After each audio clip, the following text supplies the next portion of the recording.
Eto na ang mag-partner na mas paliliwanagan tayo pagdating sa batas. Mga payo ng mga abogado, mga usaping abogado na mas malinaw na pag-uusapan para mas maintindihan natin. Kumpanyera ng Bayan, si Attorney Rina Seco at ang Panyera ng Bayan, si Attorney Cam, Cheryl Adami Molina. Dos Kumpanieras sa DZRH Radio, DZRH TV at DZRH Online. Bago mo kasuhan, bago ka pumirma, bago ka makipagkasundo, makinig muna sa Dos Kumpanieras. Dos Kumpanieras. Live na po kami sa DZRH News Facebook Live, DZRH News Television at syempre ang DZRH Dos Kumpanieras Facebook page. Kami po ang nakakasama ninyo, Attorney Cam, Cheryl Adami Molina. At ako naman po, Attorney Rina Seco. Tuloy-tuloy sa pagbabalita. Tuloy-tuloy sa serbisyo. Sama-sama tayo, Pilipino. Magandang gabi sa iyo, Panyera. Magandang gabi sa iyo, Attorney Cam. Medyo hindi ko alam kung malamig o mainit dahil papasok ako. Mainit, tapos biglang umulan, tapos mainit naman. Yan ang nagiging dahilan ng mga trangkaso, Attorney Cam. Yes, climate change. Pabago-bagong lagay ng panahon, matindi pa sa mood swings mo. Oo nga matindi pa sa mga meron. Diba? Kaya naman po, kailangan po uminom ng maraming tubig, mag-exercise, palakasin po ang ating immune system. Oo, ating resistensya. Yes. Ito pong topic natin ngayon, Panyera, makwento ko lang. Kaya ito yung napili kong topic ngayon kasi merong lumapit sa atin na tungkol sa problema nila dun sa lupa na mamanahin nila doon pa sa lolo na kapangalan, Panyera. Ano tayo sa lolo ng lolo ko? Oo. Ang problema, itong mga apo na ang mga nag-aaway-away. Sabi nila, paano po ba yun? Meron pong pamana ang lolo, tapos nagkakamkaman na po yung mga anak. So, ang mga apektado yung mga apo, kasi nag-aaway-away na sila. So, common. usual, common. Kaya naman ang topic natin, ano po ba yung pinakasimpleng paraan sa paghahati ng mana? Yan, di ba? Kasi para din una, iwas gastos. Yes. Pangalawa, iwas away. Kasi sa probinsya po, di ba? Yan po ang laging pinag-aawayan ng mga magkakamag-anak. Bakit daw laging probinsya ang ine-example natin? Kasi nasa probinsya ang mga ari-arian natin. Oo, kasi napakahirap kasi bumili dito sa Maynila. Totoo yan. Mahal na. Parang sandakot lang, ay ilang milyon ang babayaran mo. Tsaka ito pa, ang lupa sa probinsya, noong unang panahon ay napakamura pa. Hanggang ngayon, actually, Attorney Ka, medyo mura-mura pa hanggang Compare ngayon. nyo po dito sa sa Maynila. Metro Manila. Wala na po, mahal na. Oo, talagang hindi ka ilang square meters lang mabibili ng 5 milyon mo dito sa Maynila. Wow, 5 million. Diba? Nawala ako. Nawala tayo. Hindi tayo makakabili masyado. So, yun nga po, no? Yun po ang pinag-uusapan po natin. Yung mga nag-aaway-aaway ng mga magkakamag-anak, ayan, sana po ay mabigyan natin ng solusyon. Oo. Tsaka magkaroon kayo ng mga realizations, no? Kaya pala kasi na ang radyo o kaya ay ang volume ng inyong Facebook o ng iyong YouTube para naman baka makarealize yung sino man ang nagsasapang at kasi di ba? May ganun talaga. Ay, ganun talaga, Attorney Ka, pagka pera ang pinag-usapan. Tapos meron pang mga iba dyan na sinasabi na hindi isinangla ito pero verbal. Ako po, no? Yung may mga gaganyan. Hindi, binigay na ito sa akin eh. Oo, di ba? So, paano na, no? Sabi ko nga sa inyo, hindi lang yung mga anak yung nag-aaway, pati apo. Magpipinsan, apektada na sila. Pati yung mga dagdag sa pamilya na akala mo may karapatan. Totoo yan. Alam mo sila yung mga marisol at nakakagulo.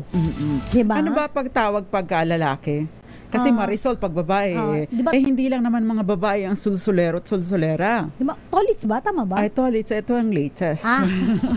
Pala. Kaya ano parang kay Marites pala tsaka si Marites. Yun. Marisol na rin siguro kasi mga sulsulero. Yan. Wala akong maisip na pangalan na may sol.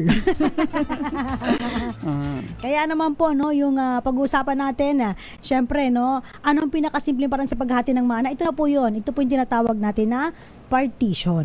Yan. Parang parte-parte. Diba? So, ang partition, generally po, no, ito po yung paghihiwalay, paghahati-hati, no, o kaya yung assignment po ng isang bagay na pagmamay-ari po ng marami, no, more than one. Kasi kung hindi naman more than one yan, walang partition yan. Kasi yung isang bungkos or total ng mga ari-arian ng namatay, yun ang babahagi-bahagi ninyo, pagpaparte-partehan ninyo. Of course, subject, of course, dun sa kondisyon na magsesettle muna kayo ng estate. Correct. Preferably, ito yung extrajudicial settlement of estate para hindi na po kayo pumunta sa korte. Dahil, kasi kung kayo, alimbawa, ay napakarami ninyong nag-aaway, pagkatapos kanya-kanya kayo kuha ng abogado, abay, swerte ng abogado. Bakit? Dagdag, kung 10 ang kayong nag-aaway-away na magpaparte-parte, nag-iisa kayo ng abogado, di magiging 20 na maghahati sa property ninyo. Di ba, Attorney Cam? Kasi mahal po na mag-settle ng estate at mahal po ang fee ng abogado kapag nagsisettle ng estate. In fact, Attorney Cam, isa ito sa pinakamahal, no, na charge, no, itong settlement of estate, because hindi po madali ang pagsisettle ng estate at pag-aasikaso. Lalong-lalo na, Attorney Cam, kung meron itong will or tinatawag nating last will and testament, kung saan, no, yung namatay ay merong habilin, sinasabi huling habilin na hinahabilin niya na ito ibinibigay ko kay ganito. Yan. So yun po ang magiging problema kapag hindi kayo nagkasundo. Kaya by hook or by crook, dapat po ay magkasundo talaga kayo para ma-preserve ninyo sa inyong pamilya ang mga ari-arian. Otherwise, yung abogado po ang tiba-tiba dito. Makikiparte pa po kami. So yun po, no, kailangan po magkasundo. Ayan, yun ang number 1 na dapat yung alalahanin pag kayo po ay mga tagapagbana. At saka, wag po kayong mag-echepuera kasi yung nagtanong din sa atin, meron daw pong mga namatay na mga kapatid. So, kailangan hindi na sila kasali. Sabi ko, hindi po. Oo, kaya nga importante, sino ba yung mga compulsory heirs?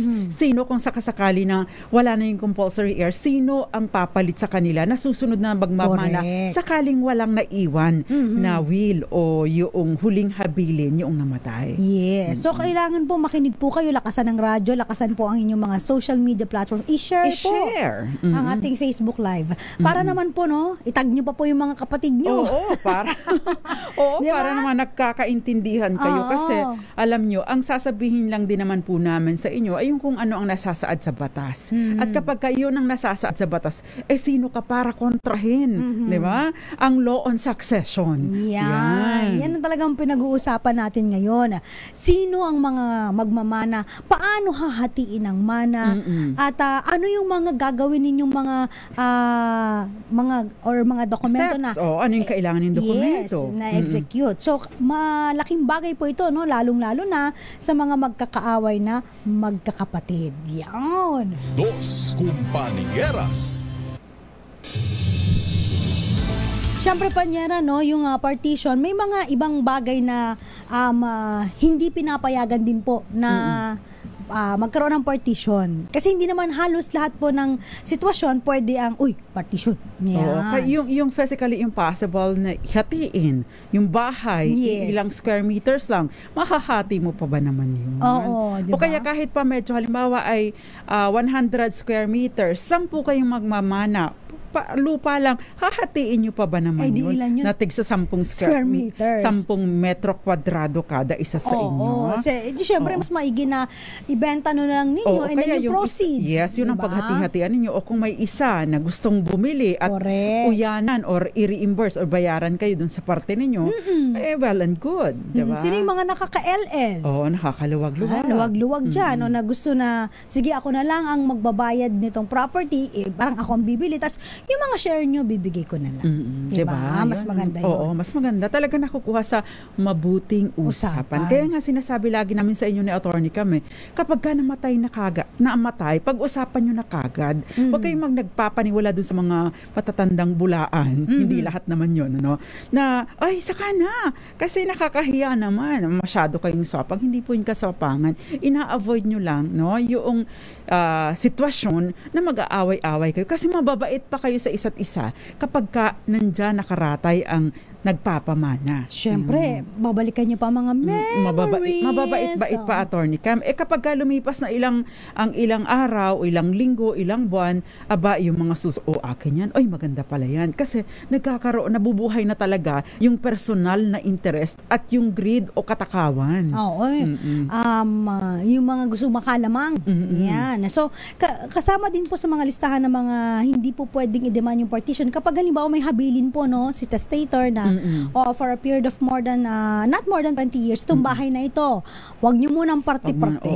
Dahil dito uuwi muna yung ito yung uuwian nyo tuwing undas. Diba? Yan, o diba? kaya tuwing Pasko o birthday ko, gusto ko magsama-sama kayo dito. Or pag may pagkakataon, magiging vacation house ng angkan. Diba? So, pwede yun. So, not more than 20 years. So, pwede na yan. So, halimbawa naman din po, yung mga co-heirs po ay nag-agree, no, na sige, wag muna natin i-divide for a period of 10 years, renewable hanggang 10 years. Ibig sabihin po, magiging co-owners kayo ng property. Ayan. Yes. So, kayong lahat. So, ibig pong sabihin, kung co-owners kayo, hindi maaaring hindi maaaring magdesisyon ang isang tao lang. Kailangan pong kayong lahat ay nag-a-agree. At kung may desisyon man, halimbawa, ang isang tao, dapat makuha niya yung pagpayag ng lahat ng kanyang co-heirs. So, hindi lang ito basta-basta merong isa, porkit panganay siya magdi-decide. Hindi, ate ako. Yan. Mas magaling ako sa iyo, di ba? Abogado ako, mas magaling ako sa inyong lahat. Hindi po ganun yun, no? Hindi nagmamatter kung mas magaling ka o mas mayaman ka. Ang importante, pantay-pantay po kayo ng share and therefore, pantay-pantay kayo ng karapatan at kayo, kanya-kanya kayo ay may share, no? May say sa property. Ibig sabihin, yung kapatid ninyo na labandera, no? O kasambahay, ay pareho lang ng say ng kapatid ninyo na abogado o doktor kapag kamanahan ang pinag-uusapan. Yes. At syempre, kasama rin po dyan, hindi po pwedeng hatian pag prohibited by law. At yung sinasabi ni Panyera na yung estate would render it unserviceable for use. Kung halimbawa, wala na, hindi na. 10 na, yung sample na 100 square meters, 10 kayo magkakapatid, 10 square meters. Di ba, yung bahay ba naman, hahati o sa'yo yung CR, akin yung kusina, isa yung living room. Diba? Walang ganun. So, yung mga, yung mga nag-iisip po dyan, na mga tagapagmana, so ito na po yung time para malaman po ninyo, legal education na, ganun pala yun. Pwede pala na hindi hatin, basta magkakasundo kami mga magkakapatid. Mas maganda pala hindi kasama yung mga marisol. Importante yun. Para sa ating Malakas Online promo, tuloy-tuloy pa rin po ang pamibigay natin ng 2 tig 500 pesos. Ang question po natin ngayon, sino ang dapat puntahan kung magpapasurvey at magpapasubdivide ng lupa or property? Ito na kasi yung halimbawa nagkasundo na kayo. Sige, 5 hectares. 5 hectares. 5 kayong magkakapatid, tigi 1 hektarya kayo. Ang sarap naman, swerte. Sana all. So sino po yung pupuntahan ninyo? Sinong lalapitan ninyo? Baka yung kapitbahay ninyo? Yung musang na baka abogado. Nakikisulso. Abogado. Ay magiging 6 yan. 6 na parte. So, i-message nyo lang po kami sa DZRH Dos Compañeras Facebook page. Importante, naka-like, follow, and share din po kayo. At sana po, kapag kayo po isasagot, dun po kayo mag-personal message sa amin. Yes. And of course, pwede po kayong sumali din sa ating talakayan, yung mga questions niyo. Kung meron po kayong gustong i-clarify at sana po ay masagot namin. So, yung question ni Pancho sa Bordo Junior ay sasagutin natin mamaya, no?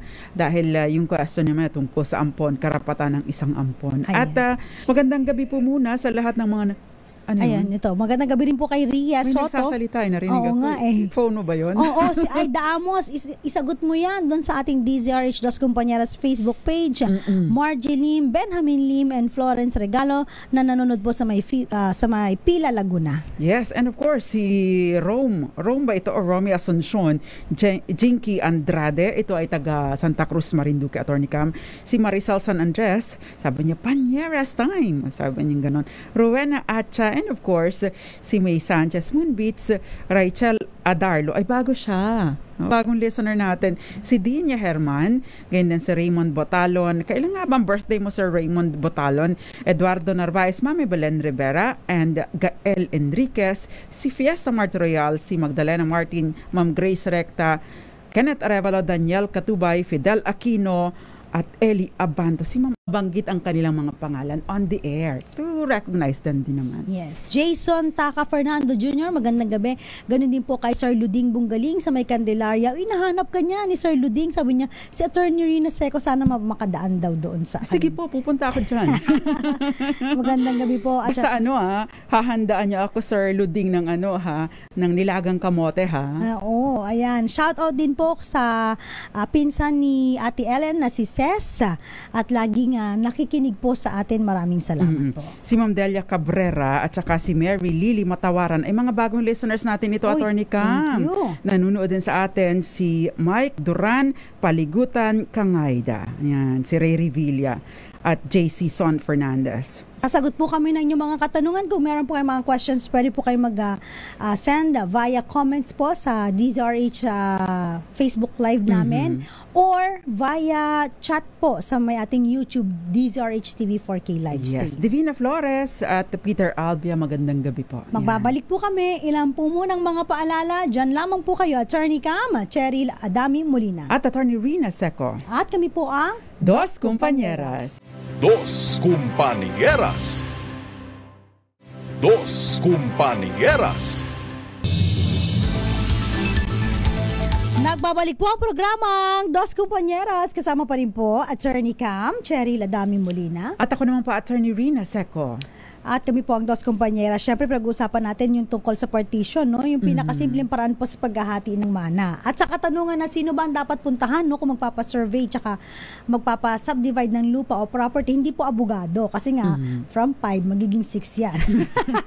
Importante kasi, Attorney Cam, yung kung inyong kasunduan, usapan ninyo kung paano ninyo hahatiin. Yes. Ang kumbaga ay ang mag-determine kung tama ba ito, kung yung mga sukat-sukat nito ay ang isang licensed geodetic engineer. Yan. Sila yung magsasurvey. Kasi marami po klase ng engineer di ba? May civil engineer, may electronic communications engineer, electrical engineer. Pero ito yung nag-specialize dito, Attorney Cam. At bibihira mga ganitong engineers, kaya napakamamahal ng kanilang fees, Attorney Cam. Ito po yung nakikita ninyo na may mga parang tripod. Tripod dyan sa kalye.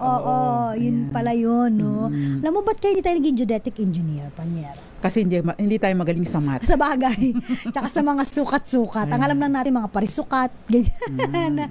Mga triangle, yan. So, geodetic engineer po, licensed geodetic engineer ang lalapitan po ninyo. Kapag kayo po ay nagkasundo-sundo na. Yes. Ay importante po talaga nagkakasundo kayo. At kapag ka nagkasundo, unang-unang gagawin na ating mga kababayan, para lang guided kayo, i-gather na po ninyo yung mga importanteng dokumento. Siyempre, ang death certificate ng namatay, no? Galing po sa Philippine Statistics Authority. Pangalawa, kunan na po ninyo siya ng TIN, Tax Identification Number. Magkaiba po yung TIN, no?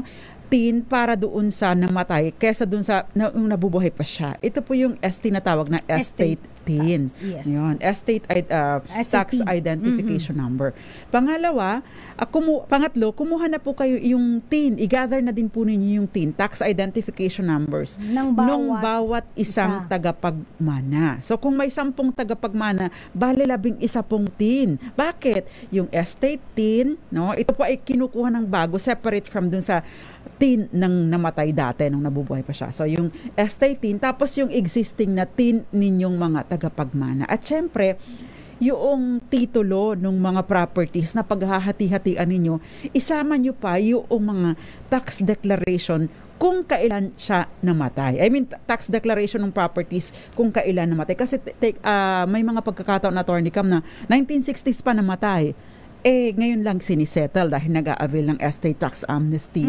So at least ang magiging basehan po noong valuation ng property ay yung panahon ng kamatayan, hindi yung ngayon. Kasi kung 1960s yan namatay, compared mo sa presyo ngayon, napakamahal na, Attorney Cam. Yan. Kaya nabanggit din pa niya rin tax amnesty law. So kailangan din po natin. I-avail natin. Take natin tong opportunity na to na maayos hanggang 2025 ito, Attorney Cam. So take the opportunity kasi ito ay 6% lang po ang babayaran ninyo. At wala na po kayong mga babayaran pang extra pagdating sa interest and penalties. Kasi napakamahal.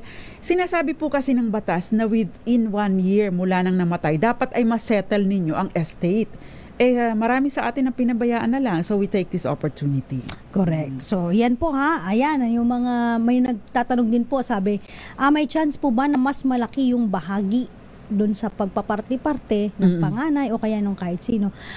May chance po yan, provided na magkakaroon po kayo ng waiver, no? Yung i-donate po, kunyari, close kaming dalawa ng panganay, tapos sabi ni panganay sa akin, yung ano mo, party mo, bibiling ko na lang, akin na lang. So, mas lalaki yung portion niya. O kaya naman, kung meron pang will na nagsasabi na, malaki ang ibinibigay, mas malaki ang ibinibigay ko sa ganito kong anak, kay anak A, because malaki ang naitulong niya sa akin. Naging kapartner ko siya sa pagpapalaki sa iba kong mga anak. So, pwede pong ganun, provided na merong will. Yan. So, yung mga magkakamag-anak, mga magkakapatid, so it's time na mag-usap-usap na. Kasi kung halimbawang patigasan tayo ng ihi dito, hanggang 2026, hindi nyo na nasettle, mas mahal po ang babayaran. Yes, at babalik tayo doon sa 6% plus penalties and surcharges. Imagine niyo kung simula 1960s, 1960 na namatay, o kung anumang taon niya namatay, i-compute ninyo yung penalties and surcharges na 20-25% per annum. Di ang laki na ng babayaran niyo. Take note po yung Marcos Estate, ito yung problema. Lumobo ng lumobo kasi hindi nga nababayaran. Yes. Ngayon, kung halimbawa po, nag-decide kayo magkapatid, sige, kay ano na lang to, kay Bunso. At siya na magmamay-ari. Dahil kayo ay lahat ay nakakaangat. Si Bunso lang ay nasa laylayan. Ganon, panyera, no? Ang gagawin niyo po dyan, bukod sa estate tax, magbabayad din po kayo ng donor's tax. Maliban na yes, yun po ang importante. Yes. No? Kung meron naman pagkakataon, Attorney Cam, na mayroong general waiver o ako, so halimbawa ako, si Rina Seco, hindi ko nakukunin ang parte ko at paghahati-hatian na lang ng kapatid ko. Of course, hindi ko yung ginagawa. Siyempre. Nililinaw ko lang sa mga kapatid ko na nanonood ngayon. Baka i-record nila itong programa na ito. Example lang yun. No? Halimbawa, ganun. So, kung may general waiver po na wala na akong hindi ko nakukunin yung share ko, ibigay ko na lang at kasama ito sa pagpaparte-partehan nilang lahat, yun po ay hindi na sasali pa sa wala ng donor's tax. Pero, kung halimbawa, yung parte ko, ibinibigay ko na lang sa kapatid kong si Ate Lily, of course, example lang yun. So, dahil marami kaming magkakapatid, yun po ay magiging subject sa donor's tax. Of course, after deducting yung 250,000 exemption na sinasabi po ng batas na hanggang 250,000 a year, pwede kang mag-donate na hindi na kailangan pang bayaran ang donor's tax. Ayan. Yun. Dos Compañeras. Ito, mag-entertain lang tayo ng mga questions, no? Ay, before that, nabanggit na namin yung two kinds ng partition, pwedeng judicial or extrajudicial. So, pag judicial po, yung may isa kang kapatid na talagang hindi kayo nagkakasundo, gusto nyo i-maintain yung kayo kamag-anak, mag-ari ng property. Pero yung isa po, gusto na ibenta yung property niya, no? So, judicial partition. Kung hindi man po nagkakasundo, extrajudicial.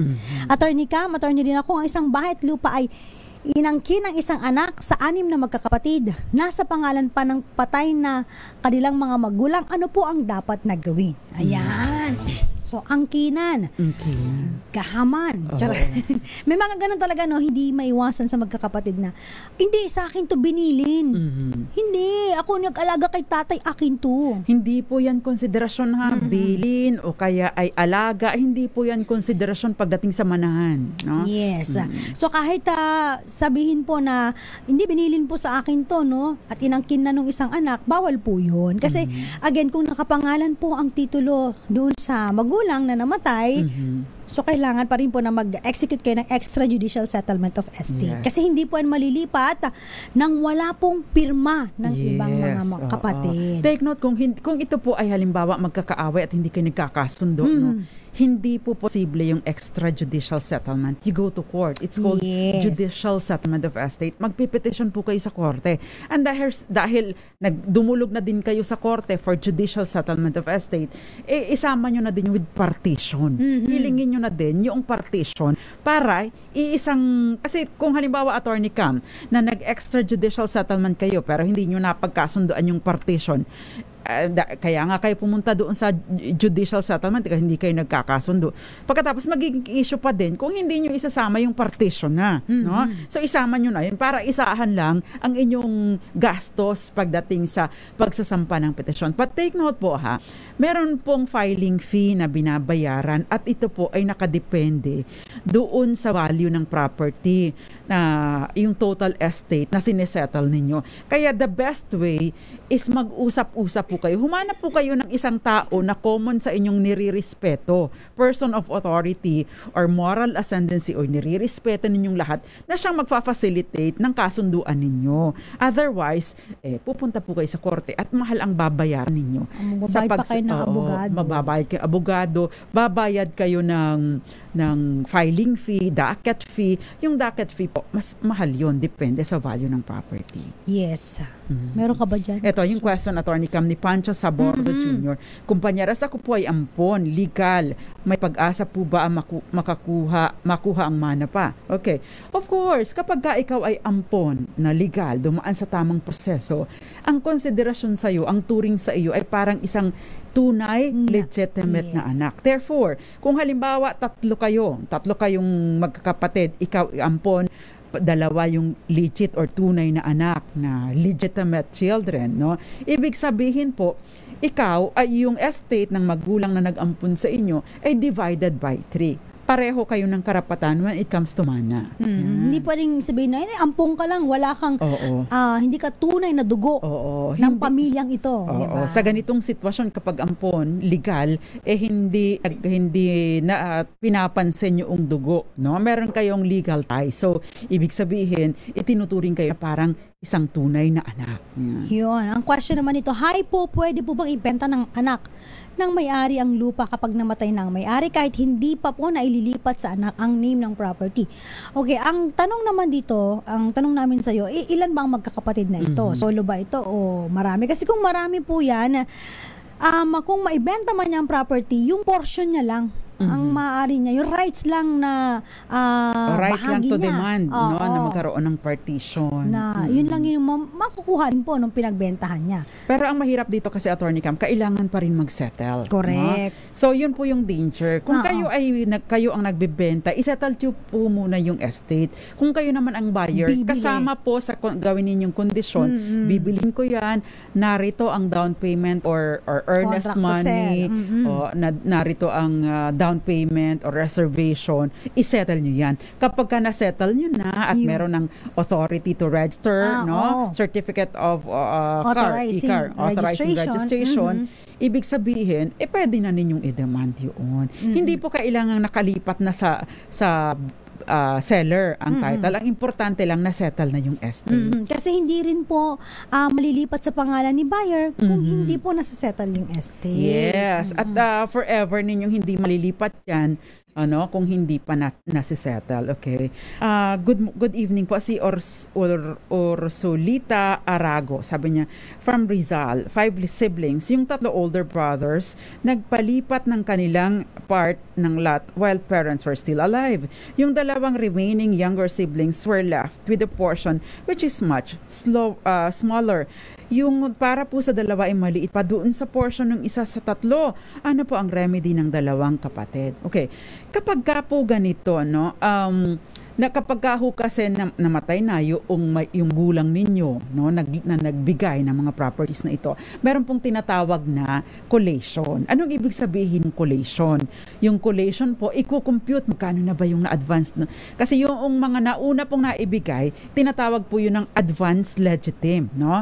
So ibig pong sabihin, i-compute po ito, magkano? 5 milyon ang napunta kay kuya, 10 milyon ang napunta kay ate. Ang naiwan ay tigta 3 milyon na lang. So lahat po yun 10 plus 5, 3 milyon, 3 milyon. So divided by kung ilang heirs po kayo. So yun po yung magiging computation.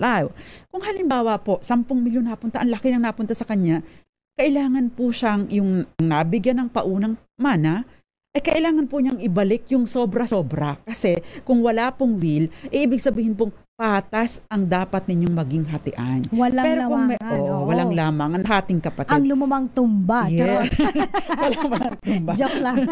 Pero kung halimbawa po merong will na nagsasabi o kaya nung nagkaroon ng donasyon sinasabi, ito ay hindi na parte at hindi ito kasama doon sa magiging collation, baka maaari po na kung ano lang yung naiwan nyo lang paghati-hatian ninyo. Yun. Dos Compañeras. Marami pa tayong sasagutin sa pagbabalik ng Dos Compañeras. Again, yung mga gusto pong sumali sa ating DZRH Malacash online promo, sagutin lang po ang katanungan. Mamimili na kami saan pagbabalik ha. Sino ang dapat puntahan kung magpapasurvey at magpapasubdivide ng lupa o property. Napakadali lang ng kasagutan. Kami pa rin po nakakasama ninyo, Attorney Cam, Cheryl Adami Molina. At ako naman po, Attorney Rina Seco. Kami po ang Dos Compañeras. Dos Compañeras. Dos Compañeras.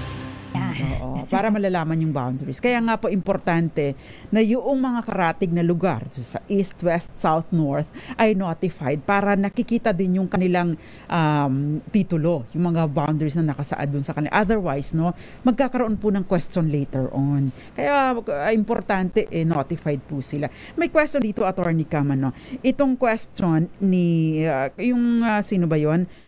Nagtatanong siya kung kasama Lely Bernabe Coronel kung kasama daw ba sa tax amnesty yung donor's tax, Sadly po, yung tax amnesty po refers only to the estate tax. Na ngayon, kung halimbawa po 19 forgotten pa, kasama doon, 19 forgotten pa yung donation, hindi po kayo mag-i-enjoy, nung amnesty. Estate tax amnesty lang po. Magkaiba yung estate tax at saka yung donor's tax. Yun. Watching from San Luis Aurora, Norman Susada, magandang gabi. Sabi dito, ano naman po ibig sabihin ng lease pendant sa may titulo ng lupa?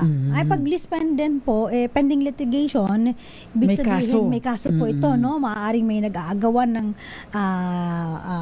sino may-ari para ma-determine kung kanino ba ito. Kaya, basta yung property po ay subject sa litigation. So, yung mga may ganito po na lease pendants, kung kayo po ay buyer beware. Oo, so hindi nyo basta-basta dapat bilhin ang mga ganitong property. Yes. Yan, may next question, Attorney Cam. Ang daming questions kasi, ito. Wait. Ano po ang mas mahalaga? Sige, ang muhon o yung mapa ng lupa? Sana masagot po. Thank you. Okay, ang mapa po, kasi minsan nakita ko yan, Panyera, pag halimbawa ay titignan, ilalapat yung hatian, yung dun sa may mapa. Yung muhon po kasi, minsan, nagagalaw po kasi ito, lumalakad, Ibig sabihin, may mga makukulit dyan na binubuhat, tinatanggal yung muhon, inilipat para mas lumaki ang kanilang ari-arian, which is bawal po dahil pinagbabawal po yan ng ating batas, Huwag po kayong basta-basta maglilipat ng muhon nang hindi kayo authorized. Merong question, thank you, Attorney Cam. Merong question si Army. Ask ko lang po kung may makiklaim pa po ba na deductions kahit mag-avail na ng amnesty. Ayan. So, siguro ito yung amnesty, yung sa estate tax amnesty, kasama po sa ma-avail niyo. Depende po kung makaka-avail kayo nito. Depende kung anong taon at anong batas ang nag-govern noong panahon na namatay yung inyong the deduction depends on ano yung sinasaad ng batas na mga deductions at the time ng kamatayan. So kung ang inyo pong kamag-anak namatay, pag nagpapamana or mamanahan ninyo ay namatay during the enactment of the Trin Law, mai-enjoy po ninyo yung 10 million na allowable deduction. May 10 million na family home deduction, maximum ng 10 million, tsaka yung 5 million na standard deduction na hindi po ninyo kailangan ng resibo. Fixed po yung 5 million.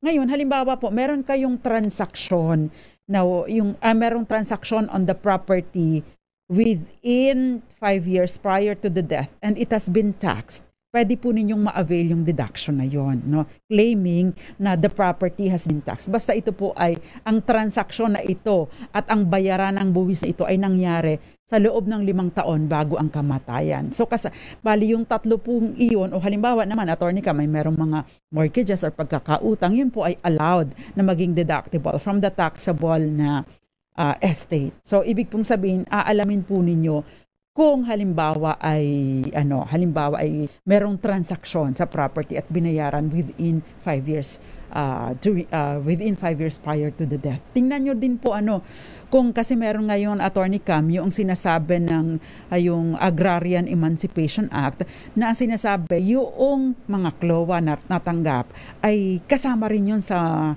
mga hindi babayaran ng estate tax, exempt from payment. So tingnan po ninyo yung mga ganung aspeto. May nag-question din dito, sabi Attorney Cam, Attorney Rina, ano po yung gains tax? Kung 440 square meter po yung lupa, magkano po yung gains tax at every year po ba yun? Okay. Ito yung sinasabi natin, yung capital gains tax po, ito po yung kapag ibibenta nyo po yung property. Dahil syempre, kumita din po kayo dyan, kailangan magbayad po kayo ng tax. Ayan, tax po is 6%.